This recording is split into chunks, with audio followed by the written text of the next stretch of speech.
Hey, music fans, I'm gonna go little left of field today and bring something to you that's not punk, it's not rock or metal, it's actually Waylon Jennings with Buddy Holly's Crickets and a really cool evening that happened back in 1980. I think you guys will dig this tale. I was 14 years old and a big fan of Waylon Jennings and Buddy Holly's Crickets since I was a wee little lad. And even to this day, gosh, I've been wearing this Waylon Jennings belt buckle since 1995 or 96. My mom got that for me when I was in a band called the Renegades, and I've been wearing it since then. And huge Waylon Jennings fan. My mom would play music when I was a kid in the house often. Well, one day they were coming to Peoria, Illinois, where we lived, and my mom got tickets for us. I'm like, yeah, 14 years old, going to see Waylon Jennings with the Crickets. It was absolutely fantastic. I'm going to tell you what happened at the show and who played and what songs were played. And if you don't know, of course, Buddy Holly was one of the, rock and roll greats, and he died in that famous plane crash. The Winter Dance Party happened, and it was a big tragic tour that actually continued after that plane crash. Did you know that tour went until it ended with the people that survived it? It was horrendous, and they did not want to do it, but it was like, it is what it was. And Waylon Jennings was the bass player who was a session player that Buddy Holly had hired, along with Tommy Allsup on guitar, to be in that band on that final tour. And Waylon Jennings gave up his seat on that airplane that crashed to the Big Bopper, J.P. Richardson, because the Big Bopper had come down with the flu. So his entire career, Waylon was stigmatized by the fact that he'd given up his seat and that J.P. Richardson, the Big Bopper, had passed away so tragically. Of course, Richie Valens died in the same wreck. And those guys are all legendary with great music that they contributed to rock and roll. And I want to talk about the show that you're here to watch.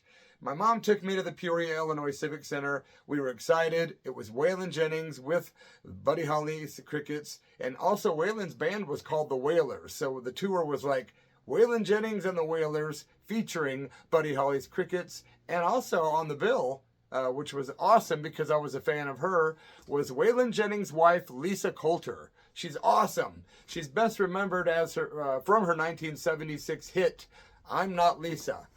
And, that's a great song. And then she was on the 1976 Outlaws album featuring Willie Nelson, Waylon Jennings, and the Glacier Brothers. Great record, man. As far as the show, the Civic Center was packed for Waylon Jennings and the Crickets. I believe we were about probably upper, lower bowl, maybe the very top of the lower bowl section, or maybe lower, upper bowl. Seats weren't terrific. We weren't up close, but we could see good enough, and man, it was killer. Waylon Jennings, of course, came out on stage doing Are You Ready for the Country, going into Mamas, Don't Let Your Babies Grow Up to Be Cowboys. What a huge hit, right?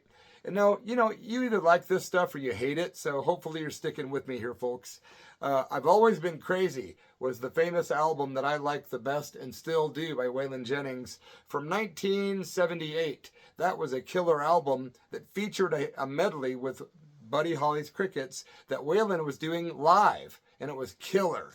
And he did Good Hearted Woman, Lukenbach, Texas.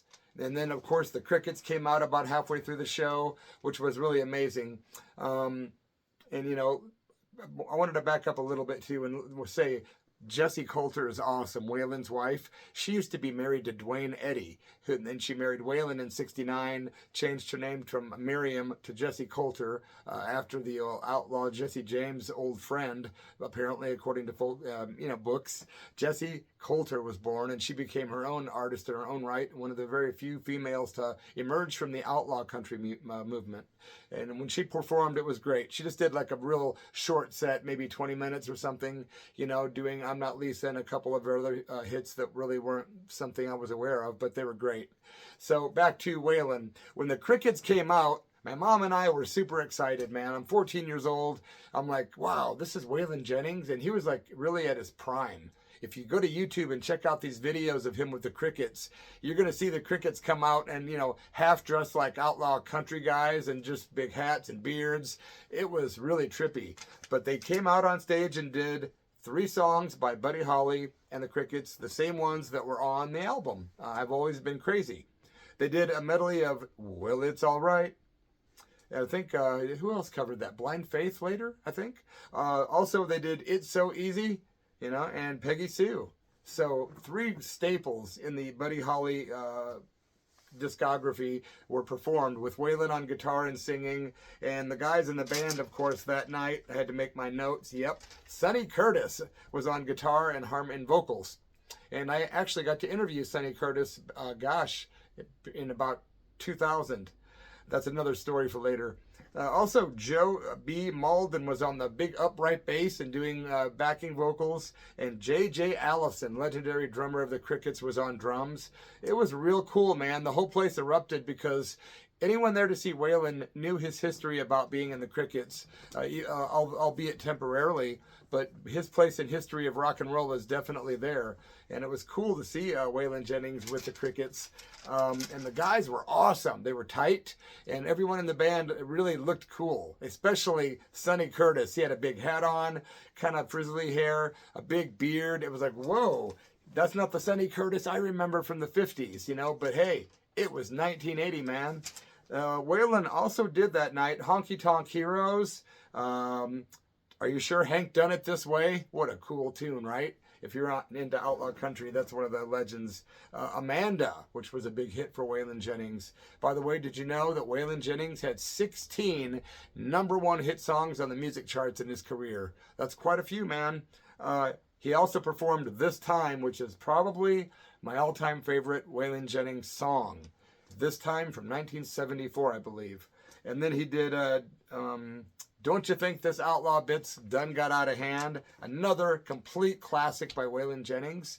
And then, of course, if you remember the show The Dukes of Hazzard, Waylon did the voiceover parts on that, like the narration. And he did the theme for that show too, man, called Themes from the Dukes of Hazzard, or Good Old Boys, and he performed that. So that was most of the set. There was other songs that I don't remember, but I did my research on that tour. I know he did those songs, and there was more. But yeah, man, getting to see that show was one of a kind for a kid like me that grew up on rock and roll, and of course, you guys as well, probably, right? I think that's about all I have this time around. It was just a little something that I'd remembered, and I thought, you know, why not let you know that Waylon was inducted into the Country Music Hall of Fame in 2001, and he did die due to complications from diabetes in February 13th of 2002. We remember Waylon Jennings. We remember Buddy Holly, J.P. Richardson, the Big Bopper, Ritchie Valens. I hope I didn't say Richie Havens earlier. I do things like that, man. And then people would call me out, and I'm like, oh, what an idiot. Ritchie Valens, and of course, Waylon Jennings will always be remembered with a big soft spot in my heart. What a guy, man. What a guy. You can see that album cover over my back shoulder there. Waylon, there he is, man. The man, the myth, the legend. Hey, please subscribe to my channel if you would. And if you liked it, please give it a like or a thumbs up. And we're going to go live Friday night at 7 o'clock Pacific time. If you're interested in hanging out and talking all things punk, rock, metal, and outlaw country. Yeehaw! See you guys. Cheers. Rock on.